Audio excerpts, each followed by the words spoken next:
ਅੱਛਾ ਬਜ਼ੁਰਗ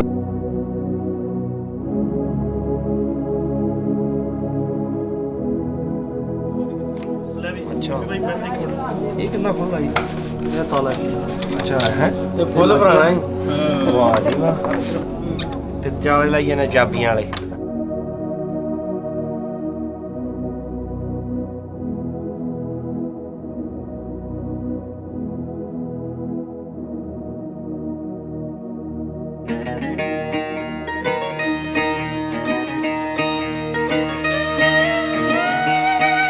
welcome to ਪਿੰਡ।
ਇਹ ਵੱਡੇ ਨੇ ਜੀ ਮੇਰੇ ਤੋਂ।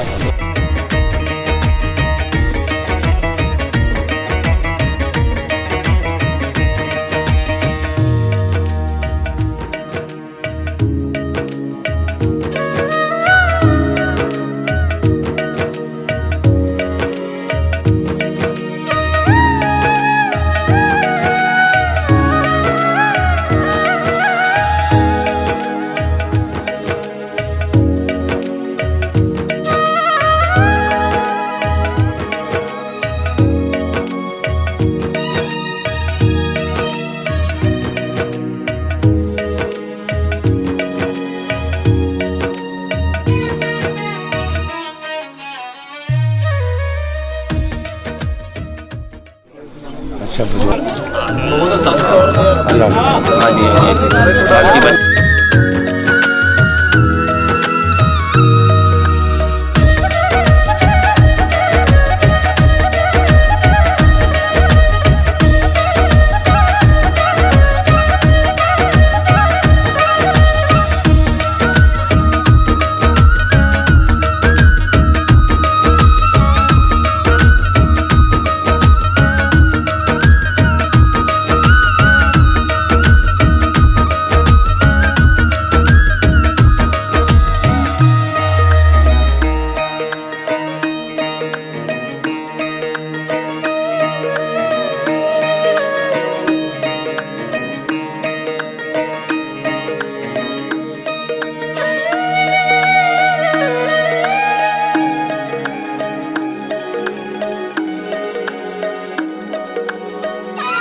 ਇੱਥੋਂ ਤੁਰ ਕੇ ਤੋੜ ਚੌਂਕ ਤੇ ਤੁਹਾਡਾ ਹੀ ਘਰ ਸੀ। ਅੱਗੇ ਜਾਓ ਜਾਓ ਤੁਸੀਂ ਸਾਰਾ ਤੋੜ ਚੌਂਕ ਤੱਕ ਹਾਂ ਸਾਰੇ ਹੁੰਦੇ ਹੀ ਹੈ। ਹਾਂ ਇਹ ਸਾਰਾ ਤੁਹਾਡਾ ਹੀ।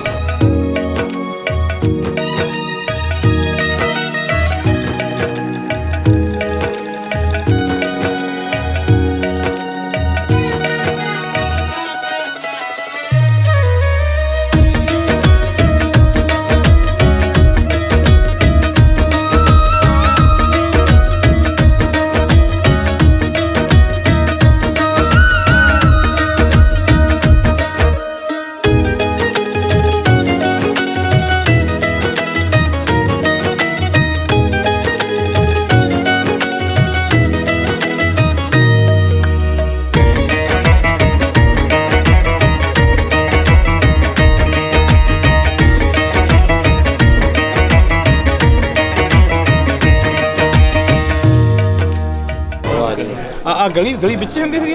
ਨਹੀਂ ਜੀ ਇਹ ਤਾਂ ਹੁਣ ਬਾਅਦ ਚ ਨਿਕਲੀਆਂ ਨਾ। ਜਦ ਕੰਧ ਹੁੰਦੀ ਸੀ ਇੱਥੇ ਇੱਕ ਪਰਲੀ ਗਲੀ ਸੰਦੇ ਦੀ ਸੀ ਇੱਥੇ ਜੀ ਨਾ ਇਹਨਾਂ ਦੇ ਤਾਏ ਦਾ ਪੁੱਤ ਸੀ ਸੰਦਾ। ਬੇਟਾ ਨਾਲ ਗੱਲ ਕਰ ਲੈਂਦੇ। ਇਹ ਵੀ ਦਰਵਾਜ਼ੇ ਬਾਅਦ ਹੀ ਹੋਣੇ ਨੇ।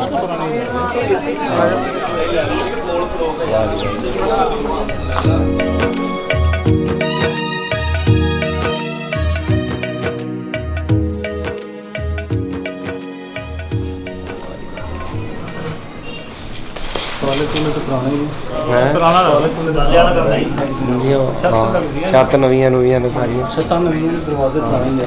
ਦਰਵਾਜ਼ੇ ਪੁਰਾਣੇ ਨੇ। ਦਰਵਾਜ਼ੇ ਪੁਰਾਣੇ ਨੇ, ਤਾਲੇ ਪੁਰਾਣੇ ਨੇ। ਖਿੱਚੀ ਇੱਕ ਦਰਵਾਜ਼ੇ ਨਾਲ। ਅੱਛਾ ਇੱਕ ਮਿੰਟ ਇੱਧਰ ਵੇਖੋ ਪਿੱਛੋਂ।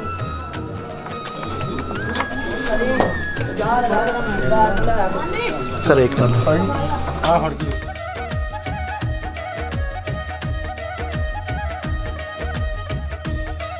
ਮੇਰੇ ਕੋਈ ਤੱਕ ਨਹੀਂ ਜੇਬ ਪਾ ਦੋ ਤੇ ਗਿਫਟ ਹੀ ਲੈ ਚੱਲਦੇ। ਗਿਫਟ ਫੜ ਲਓ ਜੀ ਸਰ। ਗਿਫਟ ਨਾ ਫਿਰ ਉਹਨਾਂ ਨੂੰ ਪੁੱਛ ਲੈਣੇ ਹਾਂ ਪੁੱਛੋ ਯਾਰ, ਮੈਂ ਤਾਲਾ ਲੈ ਜਾ। ਭਾਈ ਇਹ ਕੌਣ ਹੈ ਘਰ ਵਾਲਾ?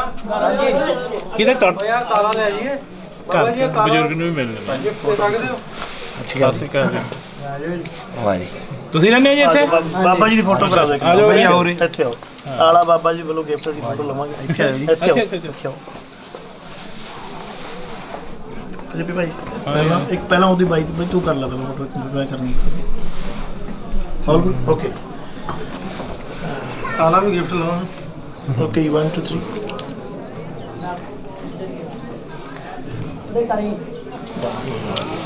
ਕੀ ਨਾਂ ਕੀ ਹੈ ਜੀ ਤੁਹਾਡਾ? ਮੁਹੰਮਦ ਅਜ਼ਰੀਜ਼। ਹੈ ਜੀ? ਮੁਹੰਮਦ ਅਜ਼ਰੀਜ਼। ਐ ਸ਼ੁਰੂ ਤੋਂ ਹੀ ਇੱਥੇ ਰਹਿਣਾ। ਸ਼ੁਰੂ ਤੋਂ ਹਾਂ। ਪਾਰਟੀਸ਼ਨ ਤੋਂ ਬਾਅਦ ਹੀ ਗਏ। ਹਾਂਜੀ ਹਾਂ। ਪੁਰਾਣੀ ਚੀਜ਼ ਇੱਥੇ ਹੋਰ ਦਰਵਾਜ਼ੇ ਪੁਰਾਣੀ ਹੈ। ਹਾਂ ਦਰਵਾਜ਼ੇ ਤੁਹਾਡੀ ਪੁਰਾਣੇ। ਉਮਰ ਕਿੰਨੀ ਗਿਆ? ਸਾਡੀ ਹੋਣੀ ਆ 60 ਸਾਲ। ਅਰੇ ਜਦੋਂ ਤੁਸੀਂ ਆਏ ਦੇਖਿਆ ਉਹ ਤੁਹਾਡੇ ਹੋਸ਼ ਹੈ ਸੀ ਘਰ ਪੁਰਾਣਾ ਇੱਥੇ? ਹਾਂ ਸਾਡੀ ਕਿਸ ਤਰ੍ਹਾਂ ਦਾ ਆ ਤੋੜੋ ਗਲੀ ਤੱਕ ਤੋੜ ਜੋੜੀ ਵੱਡੀ। ਹੂੰ 26 ਫੁੱਟ ਦੇ ਗਾਡਰ ਪਏ ਸੀ ਇੱਥੇ। ਅੱਛਾ ਵੱਡਾ ਸੀ ਘਰ? ਹਾਂ ਅੰਦਰ ਸੀ, ਵਿੱਚ ਹੀ ਸੀ ਆ ਵੀ ਅੰਦਰ ਉਹ ਪਰਲਾ ਬੈਠ ਕੇ ਵੀ ਹੂੰ ਤੋੜ ਇੱਥੋਂ ਤੱਕ ਸੀ ਡਿਉੜੀ। ਅੱਛਾ ਅਬ ਜਿਵੇਂ ਉਹ ਦੱਸਦੇ ਸੀ ਵੀ ਉਹ ਗੱਡੇ ਵਾਲਾਂ ਦੇ ਬਾਬਾ ਦੱਸਦਾ ਵੀ ਹਾਂਜੀ। ਗੱਡੇ ਸਿੱਧੇ ਲੰਘ ਜਾਂਦੇ ਸੀ ਘਰ। ਸਿੱਧੇ ਲੰਘ ਜਾਂਦੇ ਸੀ, ਵੇਲਣਾ ਵਿੱਚ ਵਗ ਜਾਂਦਾ ਸੀ। ਅੱਛਾ ਐਡੀ ਵੱਡੀ ਤੇ ਹੁਣ ਡਿਉੜੀ। ਉਸ ਘਰ 'ਚ ਤੁਸੀਂ ਕਿੰਨੇ ਘਰ ਜੇ? ਹੁਣ ਉਸ ਘਰ 'ਚ ਇੱਕ ਮੈਂ ਤੇ ਇੱਕ ਮੇਰਾ ਭਾਈ ਹੈ। ਅੱਛਾ 2 ਘਰ। ਉਹ ਪਿਛਲੇ ਬੰਨੇ ਅੱਗੇ ਆ ਤਾਂ ਹੀ ਗਲੀ ਹੈ ਨਾਲ। ਅੱਛਾ ਤੇ ਪਿੱਛੇ ਗਲੀ 'ਚ ਹੋਰ ਕੋਈ ਹੈ? ਆ ਹੋਰ ਮੇਰੇ ਤੋਂ ਵੱਡਾ ਭਾਈ ਮੇਰਾ। ਤੇ ਕਿੰਨੇ ਘਰ ਹੋ ਗਏ ਇਹਦੇ ਵਿੱਚ? ਹਾਂਜੀ ਬਾਹਰ ਖੜਦੇ ਆ। ਇੱਥੇ ਭਾਈ ਇਧਰ ਬੈਕ ਸਾਈਡ ਤੇ ਫੋਟੋ ਲਾ ਸਕਦੇ ਲੈਫਟ। ਤੁਸੀਂ ਉੱਚੀ ਜਗ੍ਹਾ ਖੜੋ। ਅੱਛਾ ਹਾਂ ਭਾਜੀ ਆਪ ਅੰਦਰ ਹੀ ਰਹੇ। ਇੱਕ ਮਿੰਟ ਅੰਦਰ ਹੀ ਰਹੇ। ਤੁਸੀਂ ਭਾਜੀ ਇੱਥੇ ਆ ਜਾਓ। ਇੱਥੇ ਆ ਜਾਓ ਬਾਬਾ ਜੀ, ਆਪ ਇੱਧਰ ਆ ਜਾਓ। ਤੁਸੀਂ ਮੈਂ ਇੱਥੇ ਆ ਜਾਓ। ਦਰਵਾਜ਼ਾ ਥੋੜਾ ਇੱਕ ਦਰਵਾਜ਼ਾ ਬੰਦ ਕਰ ਦਿਓ।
ਜਿੰਦਾਬਾਦ